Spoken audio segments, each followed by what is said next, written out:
शहर मध्य विधानसभा मतदारसंघातील अपक्ष उमेदवार रोहित मोरे यांनी प्रचारात आघाडी घेतली असून रोज ठिकठिकाणी कॉर्नर सभेच्या माध्यमातून मतदारापर्यंत पोहोचण्याचा ते प्रयत्न करत आहेत।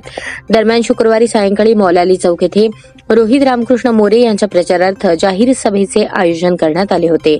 यावेळी व्यासपीठावर विजय कुंदन जाधव, अर्जुन रामगिरी, योगेश दामले, असलम शेख, सागर गायकवाड, अजय चक्रनारायण, इर्शाद शेख यांची उपस्थिती होती। यावेळी उमेदवार रोहित मोरे यांनी बोलताना सोलापूर शहराच्या विकासाचे व्हिजन माझ्याकडे असून मतदारांनी 17 नंबरच्या ट्रम्पेट या चिन्हावर मतदान करावे असे आवाहन रोहित मोरे यांनी केले। विजय कुंदन यादव यांनी रोहित मोरेच्या माध्यमातून हक्काचा व्यक्ती विधानसभेत पाठवण्याचे आवाहन केले। यावेळी नागरिक मोठ्या संख्येने उपस्थित होते। रोहित मोरे नुकतीच माझे न्यू पाचशापेठ सोलापूरची सभा झाली होती। ती सभा झाल्यानंतर मी फेसबुकला सहज पोस्ट केले माझे विचार। 2 लाख व्ह्यूज झाले 4 दिवसामध्ये। सभेला गर्दी किती त्याचा विचार करू नका। आज आपण डिजिटल तंत्रज्ञानात जगतो, विचाराला महत्व द्या। सकाळी चौकात आलो, इर्शाद शेखजी भेटले मला, इथं तुम्हाला परवानगी कोणी दिली? म्हणलं प्रशासनाने परवानगी दिली, त्यांना बोला। तुम्ही कोण? मी माझं टॅम्पलेट दाखवलं त्यांना, मी अपक्ष उमेदवार आहे, माझं टॅम्पलेट चिन्ह आहे। इर्शाद भाई म्हणलं तुम्ही अपक्ष उमेदवार आहेत, तुम्हाला आम्ही काय बोलणार नाही, आमच्या रिक्षा बाजूला ठेवतो, पण या रिक्षाच्या स्टँडवरती आमचं घर चालतं, आमचे लहान बच्चे असतात, आमची रोजीरोटी गेली 4 तासाची। मी बोललो 4 तासामध्ये तुम्हाला किती जातं मला सांगा, आपण बोलू त्याविषयी। साहेब ह्या 2 रिक्षा तर नाहीये, ही बाजूला इथं पोलीस बसतात, हे जे आमचं पुढेपर्यंत रिक्षा स्टँड आहे।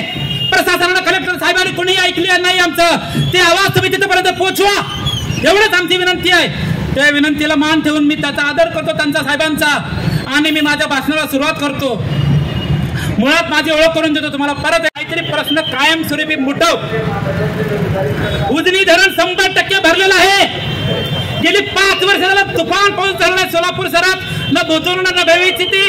या वर्षभरात कोणत्याही बातम्यामध्ये तुम्हाला सोलापुरात दुष्काळ पडला असं बघायला मिळणार नाही, पण सोलापूर शहरात लोकांना प्यायला पाणी 5 दिवसाआड तर महिलांची रोज तारांबळ होते।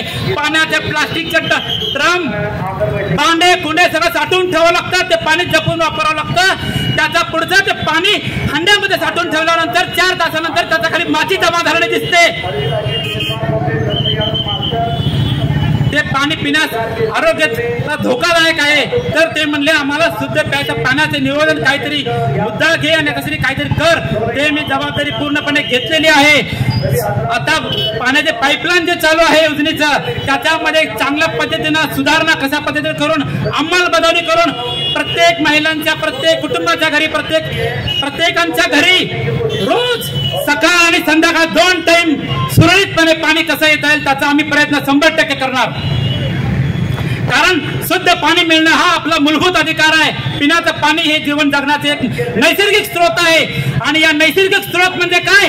जमीन, हवा, पाणी हे जेवढं काही सृष्टीनं दिलं आहे, त्या सृष्टीवरती ज्यांनी कुणी जन्म घेतला या मातीमध्ये, त्याचा त्या गोष्टीवरती बरोबर अधिकार आहे।